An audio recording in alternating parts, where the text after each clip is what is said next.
Olá, sejam muito bem-vindos a esse espaço que é o Logos Educação, um canal criado por professores, para professores e educadores,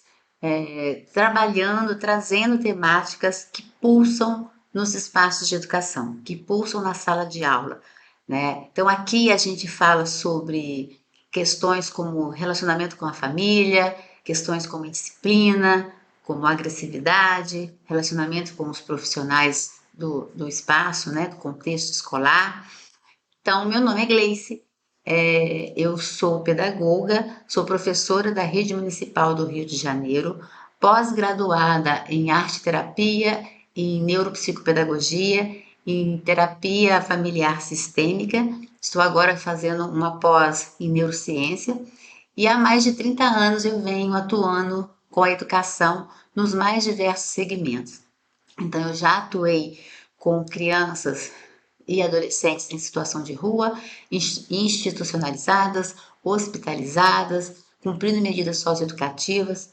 E é desse lugar e é com essa experiência que eu venho trabalhando dentro da minha sala de aula durante esses anos que eu estou na rede do Rio de Janeiro e também nos cursos de formação de professores. Então, o meu objetivo é compartilhar com vocês as vivências, as experiências que eu tive, né, que eu ganhei nesses 30 anos percorrendo esses espaços na educação.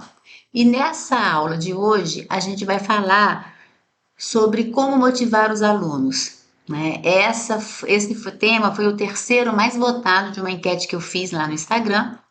Então, os outros dois temas a gente já trabalhou e já tem vídeo aqui no canal, que eu estou falando em primeiro lugar da disciplina, e em segundo lugar das relações, do relacionamento com a família e como motivar os alunos, é esse terceiro episódio. E essa é uma questão que vem aparecendo muito, tanto nas rodas de conversa com os professores que eu desenvolvo, como também nas pesquisas. Então, quem colocou lá que motivar um aluno é um desafio, pode ter certeza que você não está sozinho, porque um relatório feito pelo Thales, que é a Pesquisa Internacional de Ensino e Aprendizagem, do OCDE, que é a Organização para a Cooperação de Desenvolvimento Econômico, realizado em 2003, ouviu 100 mil professores e diretores de 134 países. E esse relatório mostrou, com relação ao Brasil, que 50% dos professores brasileiros alegaram não possuir didática para embasar suas práticas de ensino e não sabem lidar com as situações corriqueiras de uma sala de aula, não sabendo envolver os seus alunos. Então vejam que vocês não estão sozinhos. Motivar o aluno é um desafio. Motivar o aluno requer uma série de olhar, uma série de atuação. Não é uma única ação nossa que vai resultar num aluno motivado. E um aluno motivado é um aluno indisciplinado. A criança que não se sentir envolvida, a criança que não se sentir pertencente àquele espaço, ela vai buscar ferramentas delas para poder estar bem ali, para aquilo ali fazer sentido para ela. E muitas vezes, né, dependendo da faixa etária, ela vai caminhar pela sala, ela vai brigar, ela vai brincar, ela vai estar fazendo questões que vão impactar diretamente o seu desempenho, a sua aula e o desempenho de aprendizado de toda a turma. Então, é muito importante a gente olhar para uma sala de aula e reconhecer múltiplas questões ali, entender o que está acontecendo, entender aquele aluno e pensar maneiras, formas de motivá-los. Eu vou compartilhar com vocês a tela do meu computador e a gente vai falar um pouquinho, avançar um pouquinho em questões que a gente pode usar que vão nos, nos orientar, que vão nos fortalecer enquanto professores nessa questão de envolvimento dos alunos. Então, deixa eu diminuir aqui, né? Motivando seus alunos, passos para motivar as crianças. Então, eu trouxe aqui 3 passos que, se você fizer isso, se você seguir isso, você consegue sim ter uma sala com alunos motivados. Aqui eu trago 4 imagens de alunos, são meus alunos, né? Foram meus alunos, uma turma de terceiro ano, que quando eu recebi, eu recebi com um, um desafio, porque era uma turma que foi de segundo ano, gente, pequenininhos, indisciplinados, agressivos, violentos, reuniões com as famílias direto acontecendo pelo nível de agressividade que essas crianças faziam. Aqui você vê eles em vários momentos trabalhando em grupo, totalmente focados no que estavam fazendo, envolvidos, né, participativos. Essa foto aqui é uma atividade fora. Eu saía muito com eles da sala. Aqui eles estavam fazendo uma atividade fora, no pátio da escola, né, no quintal da escola.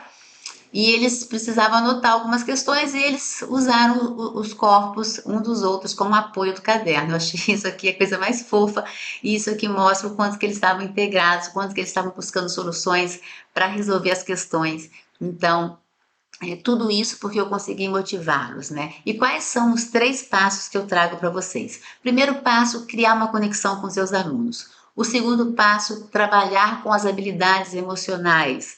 Terceiro passo, atuar com planejamento aberto, flexível. E eu vou explicar um pouquinho agora cada um desses passos. Criar conexão com os alunos. Aqui eu estou com uma turma já de adolescentes, né, num projeto de educação ambiental, então eu não tinha um contato direto com eles, eu não era professora regente, eu estava entrando ali com um projeto de educação ambiental, eu tinha com eles uma vez por semana, 50 minutos, era um tempo de uma aula, como se eu fosse uma professora de ciências, mas era um projeto paralelo. Então você vê o envolvimento, a participação, a alegria, porque é isso, criar conexão com o aluno é você enxergar o seu aluno, é você olhar nos olhos dele quando você tiver que fazer uma correção, é você receber, acolher esse aluno com o teu corpo, sabe, com os seus olhos brilhando, com um sorriso no rosto, com um abraço, né, um toque permitido. Então, acolher, fazer um carinho na cabeça, segurar na mão. Isso é criar conexão. Eu já falei em outros vídeos, eu vou repetir nesse. Na escola que eu estou hoje, eu estou com um aluno de quarto ano, turma de quarto ano, uma turma grande, são 38 crianças. É uma turma muito desafiadora, porque eu tenho 16 crianças que entraram para mim não alfabetizadas, 12 dessas crianças já estão lendo e escrevendo. Nós estamos finalizando o terceiro bimestre, quando eu estou gravando esse vídeo, e eu tenho mais um bimestre ainda para afiar essa leitura, para eles chegarem mais no conteúdo de quarto ano. Quando eu vou distribuir o lanche para essas crianças, eles lancham no refeitório, então o pessoal do refeitório oferece o café com leite, o suco, e nós, professores, entregamos os biscoitos. Quando eu estou entregando o biscoito, eu olho para cada criança e eu brinco com ela. Eu faço uma brincadeira rápida ali, de 2 segundos. Ou eu finjo que estou entregando o biscoito, quando ela vai pegar, eu mudo de posição, e aí ela ri e tenta pegar o biscoito. Ou eu faço uma pergunta. Eu pergunto questões até que eu trabalhei de conteúdo, né? Em que país você vive? Aí eles falam, Brasil. Eu falo, muito bem, entrego, né? Qual é o continente onde você mora? E aí eu vou trabalhando isso. Plural de uma palavra, ou então eu faço umas questões mais pessoais. Quem é a criança com os olhos mais brilhantes? Aí eles falam, eu? Isso, você. Quem é a criança com cabelo? Eu vejo que tem crianças que têm cabelo cacheado e que não se sentem confortáveis com esse cabelo, porque o cabelo tá despenteado, não sei o que. E eu falo, quem tem o cabelo cacheado mais lindo desse mundo? Eu, tia. Eu falo, é você, é claro que é você. Né? Quem é a criança que está se esforçando e está conseguindo melhorar o comportamento? Eu, tia, estufa, né? Assim. E às vezes a criança nem quer comer, a criança chega lá na fila e eu falo, quem é a criança? Aí eu vou dar o biscoito, aí ele, não quero comer o biscoito. Eu falei, aí por que você entrou na fila? Porque eu queria responder a pergunta. Então ele queria conexão, né? Ele queria estar ali, que ali é um momento para eles. A gente que é professor regente, a gente conhece um aluno. A criança chega com um rostinho triste. O que aconteceu? Por que você está assim? A criança começa a chorar. eu tiro da sala, converso com essa criança fora da sala, eu descubro que a avó tinha morrido, né? Morava no Nordeste, mas ela estava ali triste com a morte da avó. Então, você acolher essa criança, abraçar, conversar, falar que tá tudo certo, que ela pode chorar, que ela vai passar por um momento agora sim, vai sentir uma dor no coração, uma tristeza, que é o processo do luto, e que tá tudo certo ela chorar, mas que a avó tá bem, que ela tá conectada com a avó, e você traz questões, né? Eu trabalho muito com a pedagogia sistêmica, então eu vou lá e trago questões da pedagogia sistêmica. Então, isso é você criar conexão com a criança, né? Eu procuro sempre estabelecer uma conversa sobre algum comportamento. Ah, nasceu o irmão de uma criança, então eu falo, e aí, como é que tá? Nasceu? Pede para sua mãe mandar foto para ti, eu quero conhecer o bebê. Então ontem eu recebi a foto de um bebê que acabou de nascer. Então você cria uma conexão com essa família, você se interessa para essa criança que acabou de nascer. Não é minha função, não tem nada a ver com a família, mas eu posso criar conexão. Conexão saudável, né? Conexão que vai embasar a minha relação. Essa criança se sente envolvida. Eu passo por eles na mesa, eu olho o caderno e falo, nossa, sua letra tá bonita, tá melhorando. E aí, tá tudo bem, né? Olha que estojo bacana que você tem. Então, um dia eu falo com um, outro dia eu falo com outro. Então, eu crio, eu tenho histórias, eu tenho questões com cada criança, assim, brincadeiras, sabe? Com cada criança. E isso cria conexão. Quando você cria conexão, você abre a porta para o diálogo, para o aprendizado, para o envolvimento. Quando você está conectada com alguém, você reage de uma forma diferente com alguém que você não está conectada. Você é adulto, nós, né? Quando você tem uma boa conexão com a direção, com a sua gestão, com a sua coordenação, você chega para uma reunião com eles com outro olhar, com uma outra disposição, né? Do que quando você não está conectada. Você está numa escola que você não tem conexão com a gestão, como é que você chega na reunião? Como é que você chega no conselho de classe? Quando você não está conectado com os demais colegas de trabalho. Então, criar conexão, gente, é fundamental, é a base para você ter uma sala bacana, uma sala envolvida, com bom rendimento, sem disciplina. Né? O segundo passo para trabalhar a conexão é trabalhar as habilidades emocionais, né? Trabalhar a educação socioemocional. Ah, Gleice, mas aí eu não tenho, eu fico receosa porque eu não sou psicóloga, né? Eu não tenho formação em psicologia ou nenhum segmento da psicologia. Mas trabalhar a educação socioemocional não é para psicólogo, né? Só. É para nós, educadores. Se você tem um carro, eu uso muito essa analogia do carro. Você comprou um carro, você não tem que ser mecânico para ter um carro. Mas você precisa entender minimamente de um sistema de como o carro funciona. Você tem que entender os sons, conhecer os sons, você saber quando o carro está engasgado com alguma coisa que pode ter sido o combustível, ou quando o carro está com o pneu furado. Se você não conseguir reconhecer que o seu carro está com o pneu furado, você perde, né, toda aquela estrutura ali da roda do carro, porque você vai seguir caminhando com o carro com o pneu furado. Então, isso não é mecânica. Então, com criança é a mesma coisa. Se você trabalha com pessoas, se você é enfermeiro, se você é dentista, se você qualquer profissão que lida com o ser humano, né?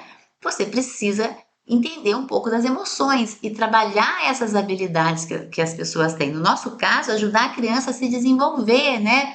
Trabalhar a educação socioemocional é seguir algumas linhas que a gente pode estar ali ajustando. E esse aqui, por exemplo, é um jogo eu comprei na internet. Se você jogar lá Oficina das Emoções, você vai acessar esse jogo. Ele teve um valor super baratinho, ele vem assim, ele vem em PDF, eu imprimi, plastifiquei e recortei, e tem essas cartinhas, tem esse dado, que a criança joga o dado e aí tira uma carta, a carta da raiva, a carta das alegrias, tem os desafios, né?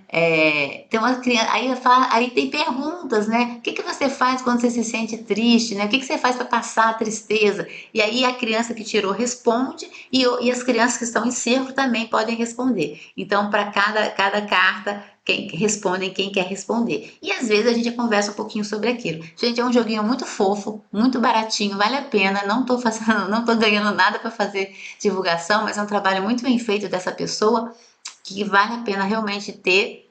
E aí tem outros também, esse aqui é uma oficina, tem vários joguinhos, né? Esse é o que eu mais uso.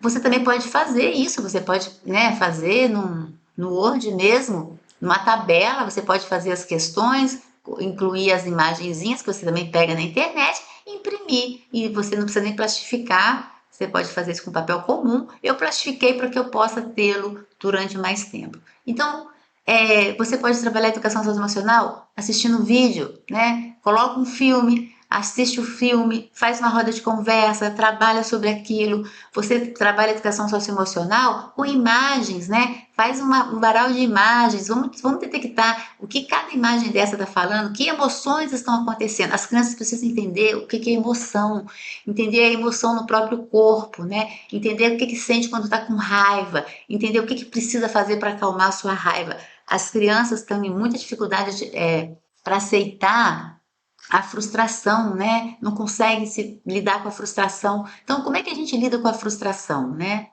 E aí, a educação socioemocional, ela trabalha com 5 dimensões. Então, abertura a novas experiências. Então, é você motivar a criança a ter novas experiências, a abrir para o novo, a ter curiosidade. E isso, normalmente, os pequenos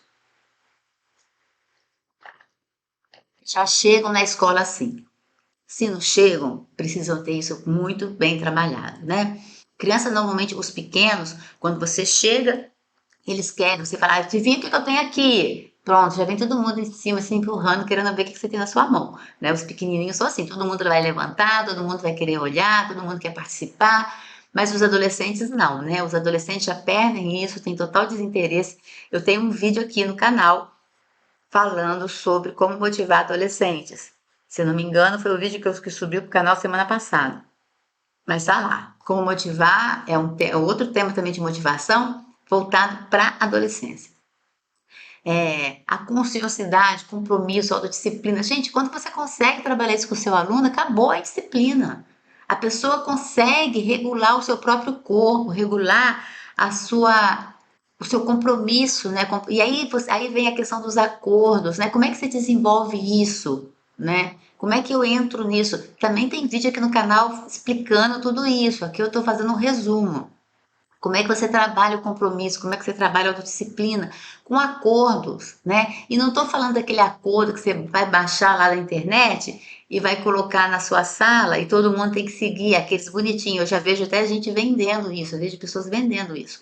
Não é isso. Você vai definir com eles. Tenho também no canal um vídeo falando sobre a dinâmica da estrada, né? Então, onde a gente quer chegar? Então, para trabalhar compromisso, para trabalhar autodisciplina, eu gosto de trabalhar primeiro com a oficina do futuro, que eu trabalho a árvore do sonho e o muro dos desafios. Então, trabalhar a árvore do sonho, as crianças colocam os sonhos que elas querem, o que elas querem para ela, né? Ah, eu quero ser médico, quero ser dentista, eu quero ser jogador de futebol, eu quero não sei o quê, eu quero paz no mundo. É aberto. O que você quer para você? Qual é o seu sonho? A gente precisa sonhar. Sonhar é objetivo, sonhar é ter meta, sonhar é planejar, sonhar é se abrir para o mundo. E a gente precisa disso, né? Eu vi uma pesquisa que teve nos Estados Unidos, que foi uma entrevista feita com meninas, adolescentes que estavam grávidas, que engravidaram aos 14 anos de idade. E 99% delas disseram que não tinham nenhum sonho, né? Que não sonhavam, que não tinham sonho, que não tinham nenhum sonho, em nenhum momento da vida elas sonhavam com alguma coisa.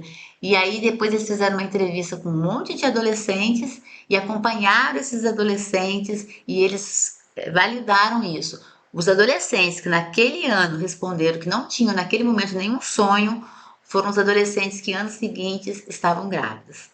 E os que responderam que sonhavam não estavam grávidos. Então, sonhar é fundamental para não se envolver com droga, para não se envolver, para planejar uma gestação, né? Quando eu estiver mais velha, quando eu estiver casada, que eu quiser ter meu filho ou sozinha, mas não aos 13, 14 anos de idade, ainda dependendo da família, que você não está preparada para ser mãe, na maioria das vezes, né?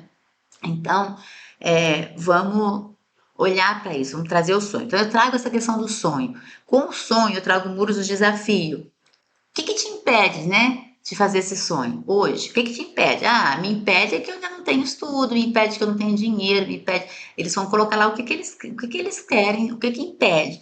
E aí você que vai traçar, olha, então a gente precisa traçar um plano, você precisa traçar um plano individual, você precisa estudar, você precisa juntar dinheiro, você precisa, né? Começa, ensina a criança a criar um pequeno plano para ela, pequeno, né? De pequeno a longo prazo. E aí a gente vai para a atividade da oficina, da estrada, que a gente, enquanto grupo, tem uma meta para chegar. Então, cada um tem o seu sonho, mas quando a gente junta a nossa sala para que a gente possa atingir o sonho, onde a gente vai chegar? Aonde a gente quer chegar? A gente quer chegar numa turma onde, com aprendizado, todo mundo passando de ano, todo mundo sabendo fazer as coisas, e quais os desafios, desculpa, quais os atalhos vão aparecer e que a gente não pode pegar. Ah, vai aparecer briga, vai aparecer correr na escada, vai aparecer jogar comida no refeitório. Então a gente coloca ali os atalhos, umas setas apontando para sair da estrada.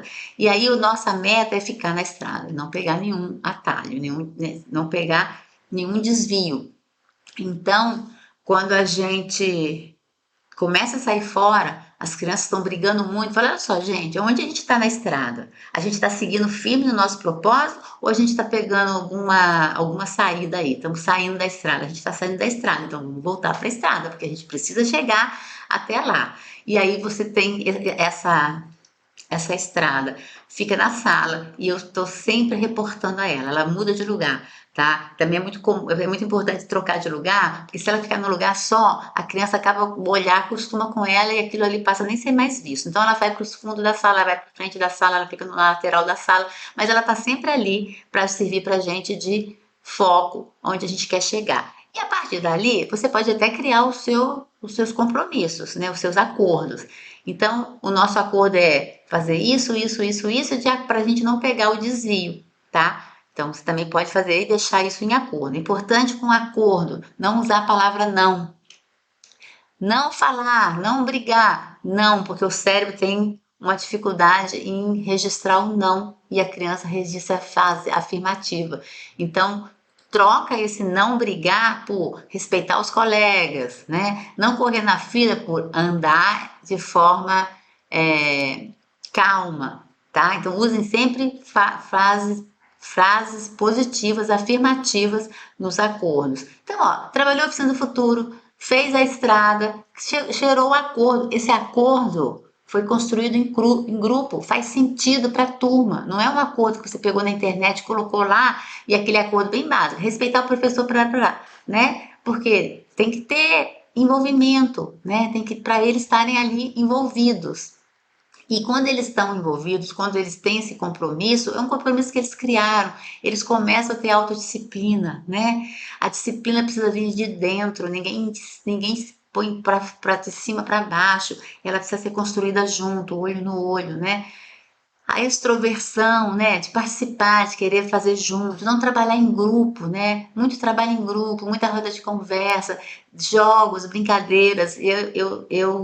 Então, além do recreio, eu deixo um espaço para jogo. Quando eu percebo que a turma está muito agitada, muito que eu vejo que eu não consigo, a minha escola é uma escola em região de conflito. Se tem conflito acontecendo no território onde eles estão, eles chegam agitados, eles chegam ansiosos, eles chegam sem dormir, porque essa é a realidade. Quando a polícia está no morro, a polícia está entrando nas casas, eles ficam ansiosos com quem está lá, quando eles estão na escola. Então eu vou e dou jogo, faço filme, trabalho questões para acalmá-los, né?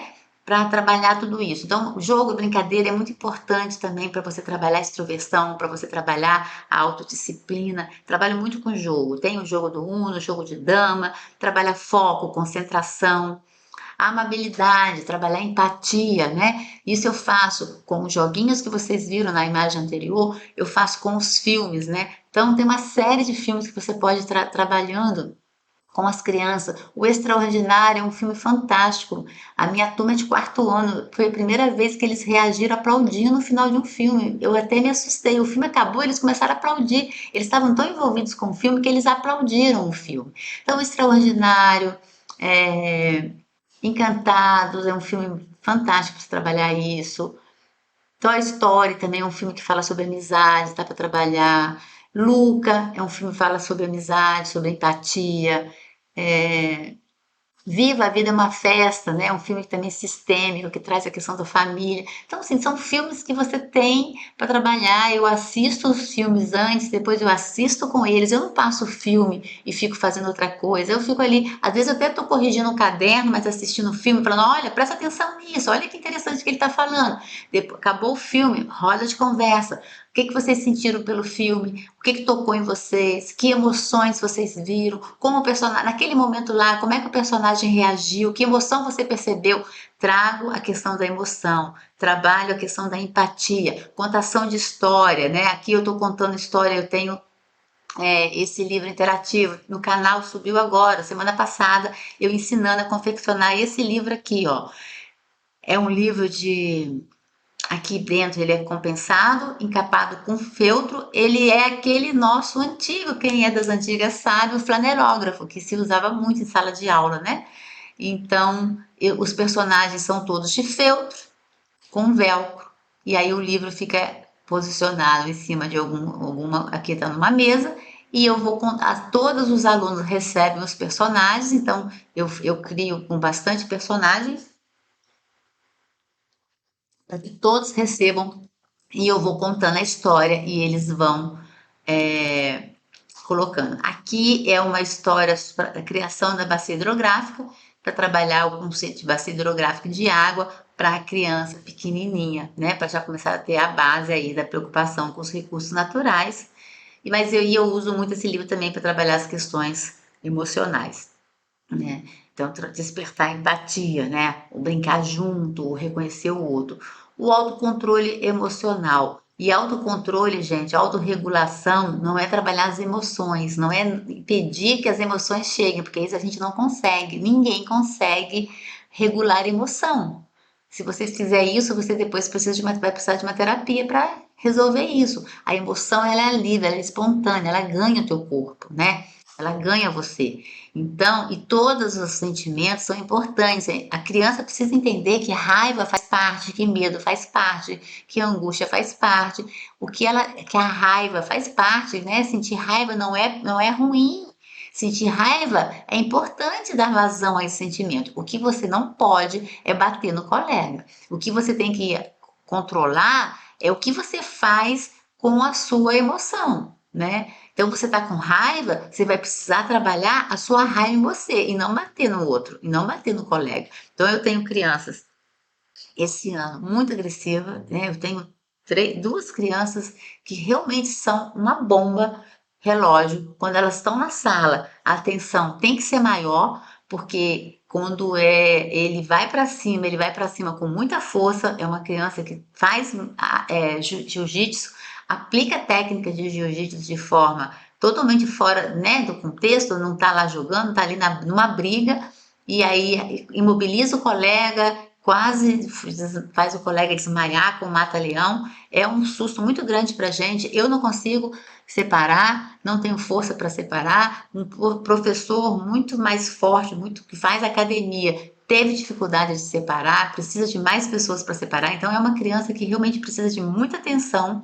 E eu, desde que ele entrou, isso aconteceu logo na primeira semana de aula, né? Conversa com a família, envolvendo o professor né, do jiu-jitsu, trabalhando com ele o autocontrole. Hoje ele já chega para mim e fala assim: tia, preciso sair da sala, meu corpo já está tremendo, fulano de tal está me irritando tanto que eu estou tremendo, eu preciso sair da sala. Falei: então sai, vai beber uma água, vai caminhar, vai lá perto da árvore, depois volta. Então ele já sabe o que está acontecendo. Acabaram isso, né? É uma criança que tem o conhecimento técnico de uma arte marcial, mas que agora está controlando o seu corpo, né? Para não ter mais esses episódios. Ele precisa disso, ele precisa controlar isso, né? Ele precisa controlar, é uma raiva excessiva, é uma intolerância muito grande à frustração. Se a criança provoca, se a criança faz alguma coisa que ele não goste, ele vai para cima e ele precisa ter esse autocontrole. Quando você tem tudo isso, gente, como é que você tem a sua sala? Você tem uma sala leve, alegre, né? Ah, mas nossa, Gleice, como é que se consegue? É muito difícil tudo isso. Como é que eu faço isso? Eu tenho que definir tempo. Gente, é todo dia, toda hora. né? É o olhar, é o carinho, sabe? Eu coloco no meu, eu sou professora regente, então eu pego uma vez por semana e trabalho educação socioemocional. Um dia eu trabalho jogo, toda semana eu passo um filme, então eu trabalho filmes de toda semana. Eles apresentam uma proposta do filme, eu assisto rapidinho em casa, passo o olho no filme, vejo qual é a proposta do filme, depois assisto com eles, né, desenho, né, classificação, tudo direitinho.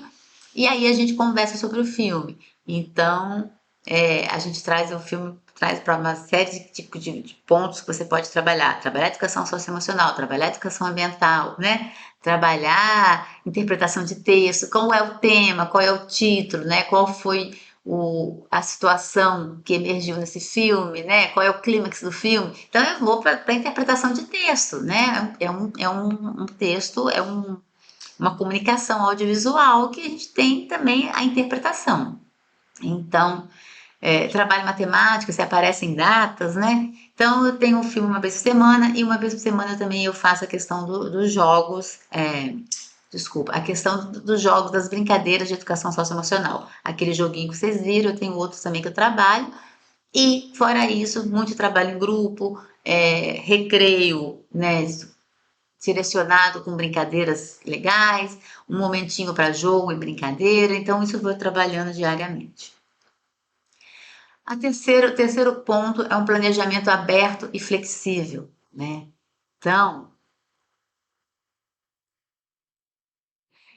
a BNCC de 2000, homologada em 2017, aponta que a gente tem que ter aluno de forma integral. Aluno de forma integral, uma escola integral, não é uma escola em tempo integral, é uma escola em que o aluno é visto de forma integral. O aluno é visto como ser histórico, ele tem a sua historicidade, é um ser social, ele vive num território, né? Ele tem emoções, ele vivencia situações em casa, ele chega em casa, ele traz junto com ele todas essas questões, ele traz junto com ele a sua família, o seu contexto, o seu sistema familiar. Então você precisa reconhecer isso. Então, trabalhar a educação socioemocional, trabalhar a empatia, trabalhar a criança com esse olhar, não é uma questão que eu, Gleice, estou falando, é uma questão que já vem sendo falada por vários teóricos da educação há muito tempo. Montessori, Vygotsky, né? Roger, Paulo Freire, estão falando disso já há muito tempo, né? Que a educação, o aprendizado se dá com a relação da criança com o meio, né? Que se dá a relação com a criança com a família. Então, vocês já estão sendo falado sobre isso, que é um ser social, Paulo Freire vem falando isso. Então, assim, só que isso vem falado e falado, mas ainda está difícil de isso é, entrar, talvez sair do currículo com uma forma de mais praticidade, né? Então a BNCC vem trazendo isso desde 2017, dentro das 10 competências, 3 delas são claramente voltadas para a educação socioemocional, né? Então você precisa ver isso, você precisa ter um planejamento aberto, um planejamento flexível. Eu explico, outro dia eu estava respondendo uma questão até de uma pessoa no Instagram, e ela fala, como é que fica o conteúdo? Mas o conteúdo é trabalhado, gente, é claro que o conteúdo é trabalhado. O conteúdo é trabalhado, você tem uma base curricular de onde você está, né? Que deve estar alinhada à BNCC, que é o currículo, que é a base curricular do Brasil, só que ele é trabalhado de forma alegre, de forma que conquista a criança, de forma participativa, de forma colaborativa, né? E aí existem muitas possibilidades de você fazer isso. Você tem o laboratório rotacional, então cria ilhas na sua sala, começa a deixar as crianças trabalharem em grupos, cada grupo desenvolvendo uma questão. Desenvolve, por exemplo, eu estou trabalhando geografia, então eu coloco numa ilha o globo, na outra ilha o mapa do Brasil, na outro mapa do mundo, na outro mapa do estado do Rio, porque eu estou no Rio de Janeiro, né? Na outro mapa da cidade do Rio de Janeiro, olhando para o bairro onde a criança está. Às vezes eu ponho uma foto satélite, eu faço foto satélite, imprimo uma foto satélite daquele bairro. Cada grupo, e as crianças são divididas em grupo, e aí eles recebem um roteiro com questões que eles precisam explorar em todos esses mapas. Então eu determino um tempo, ou eu deixo livre se a turma já está mais alinhada nisso. Pode ficar livre, a criança, cada grupo começa numa ilha e eles vão mudando de lugar para seguir, pegar aquelas informações. Então, eles estão nesse mapa, buscam o olhar, eles vão lá, conversam, tentam encontrar aquilo que eles têm, eles passam para outra ilha, eles vão fazendo isso, eles estão trabalhando em laboratório. Você pode trabalhar isso a gente vai adaptando, né? Eu estou numa escola de rede municipal, estou numa escola pública. Não é uma escola que foi preparada para trabalhar com um laboratório rotacional, com as metodologias ativas. Mas se você tem mais espaço, a criança pode, né? A escola pode experimentar uma semana assim. Então, tem aula na sala de leitura, tem aula na sala de informática e a criança pode ir para essas aulas quando elas quiserem. Mas isso é uma coisa que você vai ganhando tempo, não vai conseguir isso de um dia para o outro. Mas dentro da minha sala, eu trabalho assim, a sala de aula invertida, né? Então você pega, em vez de você dar aula, chegar falando para a criança, você passa as questões para a criança pesquisar em casa e a criança chega com essa pesquisa e você vai trabalhar a partir disso. Criança que tem acesso à internet, escola particular, você consegue fazer isso, né? É diferente do dever de casa, que você passa dever de acordo com o que você trabalhou na aula para fixar o conhecimento. Não, a sala de aula invertida, você solta uma questão, você faz um desafio, e eles vão pesquisar, eles vão trazer coisas daquilo e eles vão apresentar para você e você só vai mediar a informação que eles já têm, que eles já trouxeram, você só vai afinar, né? Fazer a coisa ficar explicar melhor, trazer isso para a turma toda. A rotação individual é quando a criança recebe um roteiro de trabalho individual e ela vai seguindo aquilo. É mais complexo, dependendo de onde você está, mais trabalhoso, mas, por exemplo, eu estou chegando perto disso na minha turma. Eu tenho uma turma de 38 crianças, sendo que eu tenho 16 crianças em processo de alfabetização, sendo que cada um no nível, eu tenho 4 crianças pré-silábicas ainda, eu tenho 10 crianças silábica alfabética e eu tenho 2 crianças ainda silábicas com valor sonoro. Então, eu não posso imprimir atividade para eles, ou eu não posso pegar um livro do 4º ano e querer que eles trabalhem. Então, o livro do 4º ano já deixou de ser trabalhado com eles desde o primeiro dia de aula, quando eu já sabia que eles não eram alfabetizados, fiz uma diagnose, comprometi e fiz uma diagnose e separei já nessa diagnose quais eram o grau de alfabetização que eles estavam. Porque se eu tinha um objetivo de alfabetizá-los, e eu não podia pegar a mesma folhinha de atividade e dar para todo mundo. Então, a partir dali, eu peguei pastas,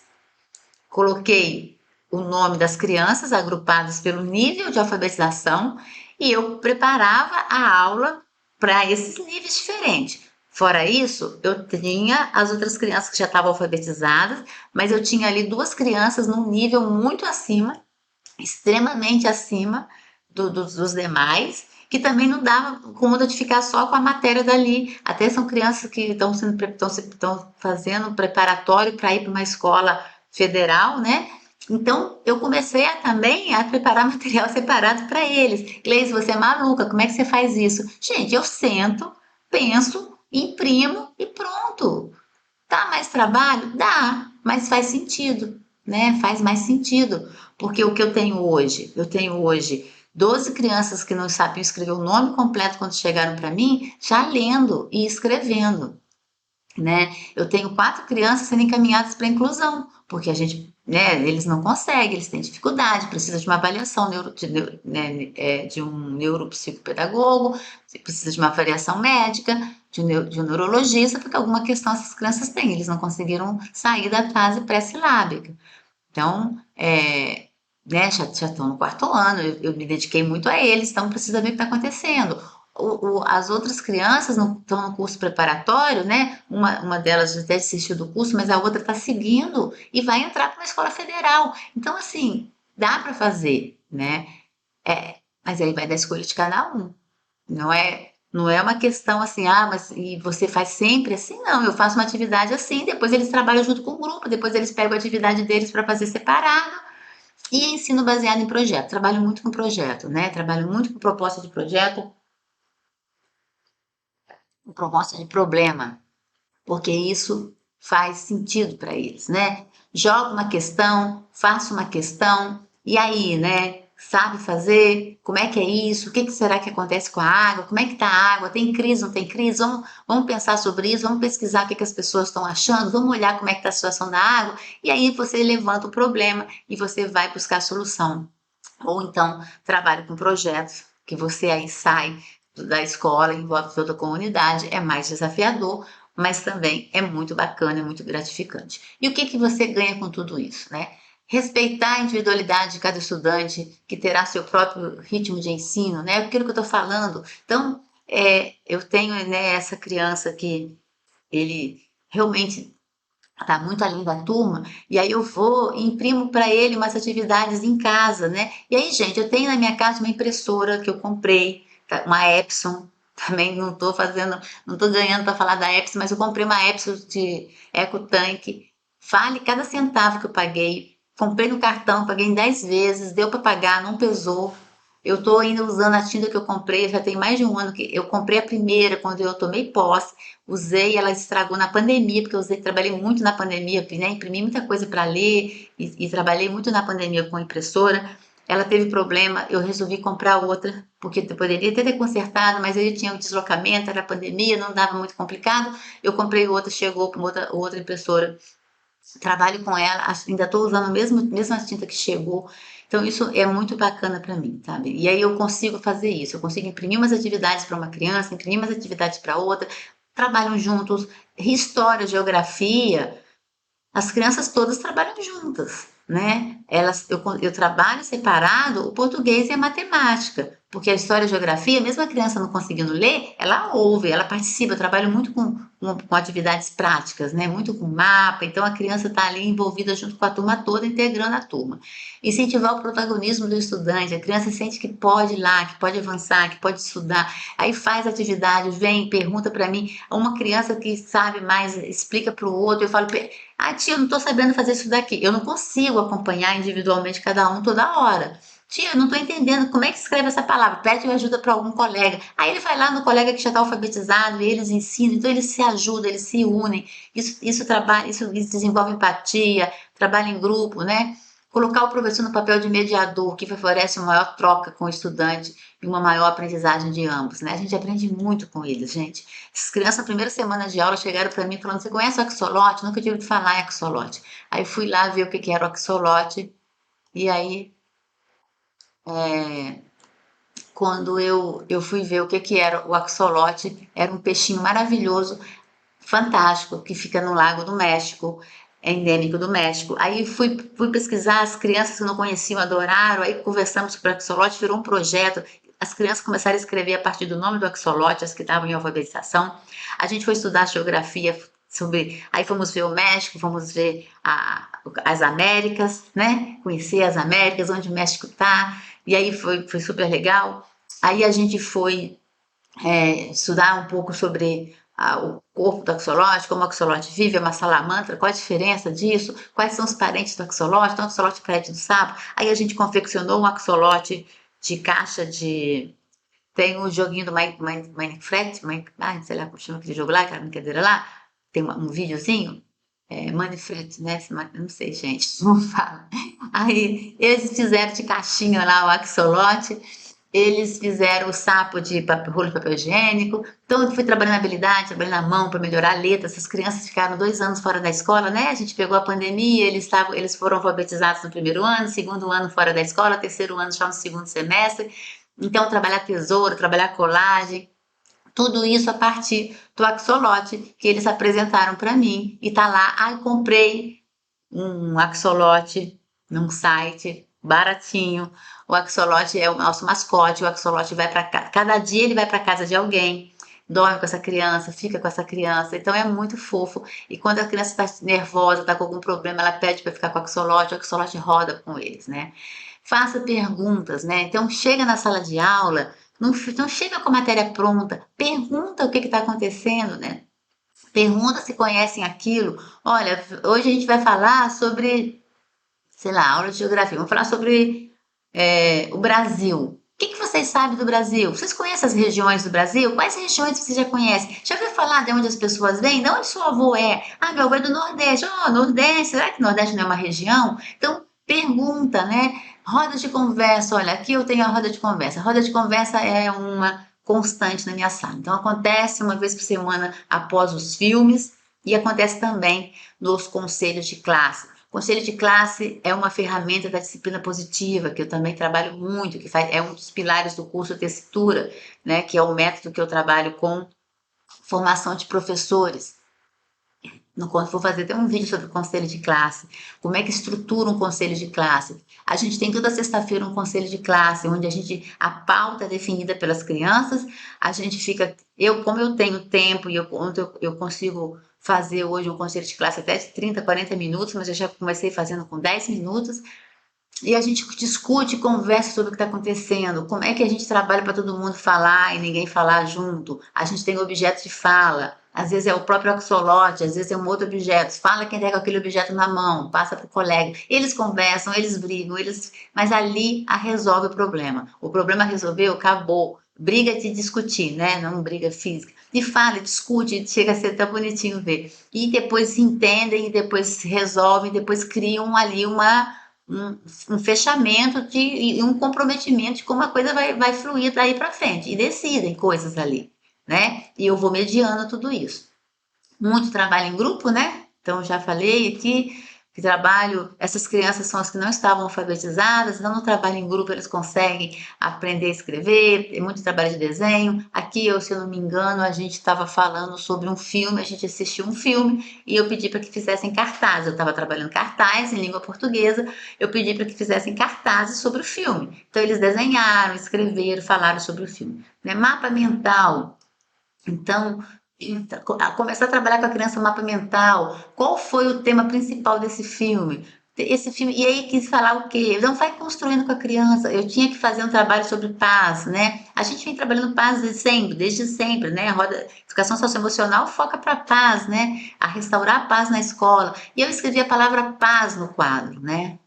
E, e aí, quando eu escrevi a palavra paz no quadro, eu pedi: o que vocês entendem por paz? Aí uma criança falou: um mundo menos tóxico. Um mundo menos tóxico. E o que seria um mundo menos tóxico? Aí uma criança fala: um mundo sem racismo, um mundo sem homofobia, um mundo sem xenofobia. Eles são crianças de 4º ano e eu fui escrevendo o que eles estavam falando. Eu nunca pensei que eu teria essas respostas. E se eu não pergunto? E se eu chego lá e falo: vamos falar sobre paz? Que paz é isso, isso, isso, isso? Olha o que eu estava perdendo. Xenofobia, criança de 4º ano. A gente que acha que a gente está lá para passar informação. A informação está na ponta do dedo deles. Eles vão lá no Google, eles assistem YouTube, né? Eles têm acesso. Eu estou falando de criança de escola pública, mas tem acesso. Nem que seja um pouquinho no celular da mãe, eles têm acesso. Eles trazem temas que eu nunca pensei que eles fossem trazer. 4º ano, né? Então, assim, são pequenos, crianças de 9, 10 anos, falando de xenofobia. Então, quem sabe o que é xenofobia? E algumas não sabiam. Aí, o que trouxe o tema, outros sabiam. E aí falaram, eles estão vendo na televisão, né? Eles estão vendo as coisas acontecerem. Então, pergunte para as crianças, né? Vocês já ouviram falar? Eu trabalho o livro da Malala. Eu coloco Malala no quadro. Já ouviram falar nesse nome? Não. O que será que é Malala? É nome de um país, nome de uma cidade, nome de não sei o quê. Ah, nome de uma menina. Uma menina que queria ir para a escola, que lutou para ir para a escola. Por que será que ela brigou para ir para a escola? Porque não tinha escola, porque ela morava longe. Eu vou despertando a curiosidade. E aí, quando eu falo que é um livro, todo mundo já quer ler, todo mundo quer saber o que está acontecendo. Aí eu leio o livro todo dia, um pedacinho para as crianças. Esse ano, eu não trabalhei Malala, né? Porque eu tinha essa questão para alfabetizar. Isso tomou do meu tempo, então eu mudei, tirei a Malala do meu planejamento. Eu estou lendo livros menores, estou lendo outros tipos de livro que eles estão trazendo. Então, assim, eu falo com os pais que a minha aula é assim: eu chego com a massa da torta. O recheio são as crianças que colocam. mas eu estou trabalhando disciplina, eu estou alinhada à BNCC, estou alinhada ao currículo, eu trabalho todo o conteúdo, mas eu trabalho de forma mais participativa, mais alegre, que envolva as crianças. Então, motivar o aluno é fazer com que tudo aquilo que está acontecendo naquele espaço, que é a sua sala de aula, faça sentido para você e para eles, né? Tem que fazer sentido para eles também e tem que fazer sentido para você. Né? Então você precisa se entender, você precisa se permitir, você precisa ver aonde você vai. Você vai no seu tempo, sem cobrança, sem se sentir mal, mas se propõe a desafiar, se desafie. Se desafie a abrir um pouquinho. Eu tenho alunos do curso do Tessituras que eles falam, Gleice, eu não me sinto confortável para trabalhar assim. Eu fico nervosa de abrir para eles falarem, se eu não souber responder o que eles estão trazendo, pesquisa junto com eles. Tá tudo certo, é normal você se sentir isso, né? Você está acostumado a trabalhar, chegar lá com o teu caderno, e principalmente no segundo segmento, né? Que você chega com o seu caderno pronto, com tudo ali, você vai lá, você passa no quadro, eles copiam, você faz pergunta, eles respondem, olha que você está numa zona de conforto, temos que quebrar esse paradigma. Vai causar desconforto, toda mudança causa desconforto, mas você vai ganhar com isso. Você vai ganhar alunos motivados, você vai ganhar alunos disciplinados, você acaba com a disciplina, você se sente mais, você é mais valorizada. Gente, não dá mais para dar aula hoje com caderno de 4 anos atrás, né? Professor que usa o mesmo caderno, não dá. O conteúdo é o mesmo, mas a forma de passar esse conteúdo vai depender da sua turma, né? Vai depender da turma, a turma vai trazer coisas que você vai juntar com o seu conteúdo, né? Você sabe o que você tem que trabalhar, você vai estudar o conteúdo, o currículo. E aí a criança chega com uma questão, você pega aquilo e junta com o que você tem que fazer e faz, porque está fazendo sentido para a criança, né? Muda um pouco. Olha, eu tinha que trabalhar com as minhas crianças é, autocuidado, né, com o corpo. Era um projeto da escola. Era um projeto que estava dentro do currículo da rede. Aí uma criança chega na sala de leitura fascinada, os olhos brilhando com um livro que falava sobre o sistema do corpo humano em 3 dimensões. Então, abria o livro e você tocava, tinha as pecinhas de todos os órgãos. Gente, essa criança ficou maravilhada com esse livro e a sala toda ficou encantada e eu não consegui mais dar aula nenhuma por causa daquele livro. O livro rodou para lá, rodou para cá, eu deixei o livro rodar. Fui na sala de leitura, tinha mais livros, peguei mais livros, vamos fazer um trabalho em grupo com esse livro. Nossa, ficaram fascinados, todo mundo queria pegar no livro, ter um livro só para o grupo. Dividir em grupos de 5, um livro para cada grupo, vamos conhecer o sistema, vamos olhar, olha, ler, brincaram, leram, falaram, se mexeram. Agora escolham um sistema para fazer um trabalho. Cada grupo escolheu o seu sistema. Então a gente já tinha um sistema para cada grupo. Aí o que eu fiz depois? Eu coloquei folha de papel pardo no chão. A criança pequena deitava, o menorzinho do grupo, e o outro fazia a silhueta do corpo, menino com menina, menino com menino, menina com menina, para não dar problema, né? Porque fizeram a silhueta do corpo, supervisionados, olhando o que eles estavam fazendo. Depois dessa silhueta, cada grupo desenhou a parte que tinha escolhido do sistema. Então teve criança que desenhou sistema respiratório, digestório, né? Sistema neurológico. E aí a gente fez o sistema, usaram barbante, usaram tinta, usaram canetinha, fizeram. Nossa, ficou muito legal. E depois a gente foi pesquisar, aí eles pesquisaram em casa e trouxeram o que a gente precisava fazer para cuidar daquele sistema. O que a gente faz para cuidar do coração? O que a gente faz para cuidar do estômago? Então veio a questão da alimentação, de caminhada, Então a gente trabalhou o autocuidado, que eu tinha que trabalhar com eles, a partir de uma questão que veio deles. Eles amaram e fazia sentido cuidar daquele sistema, né? Então fazia sentido cuidar do coração, com uma boa alimentação, com menos gordura. Aí eu trouxe vídeos falando como é que era feito o salgadinho, que na verdade tem mais açúcar do que sal, né? Quanto açúcar tem numa Coca-Cola? Como é que é feito o óleo? Quanto óleo tem num pacote de batatinha? Então a gente foi vendo isso e a gente chegou à conclusão de que precisava cuidar desse corpo com alimentação, com caminhadas, com respiração. A gente faz esse momento de relaxamento. Então, respirar, relaxar. Então, a gente trabalhou o autocuidado a partir de uma demanda deles, que eu não tinha planejado, mas que eu Peguei, então estejam abertos, gente, olho aberto, sim, sabe? Corpo aberto para receber o que as crianças estão trazendo para vocês. E aí vocês vão ter uma sala motivada, vocês vão acabar com a questão da indisciplina, vocês vão conseguir trabalhar as emoções. E isso vai fazer muito sentido para eles e para você, porque a gente merece. Ninguém merece entrar numa sala de aula para adoecer, né? Então a gente não está ali para adoecer, a gente não está ali para ser desvalorizado, a gente está ali para mostrar o nosso valor. E o nosso valor a gente mostra é no dia a dia. Então, beijo no coração, fiquem bem, fiquem em paz, fiquem fortes, fiquem com Deus. Tchau.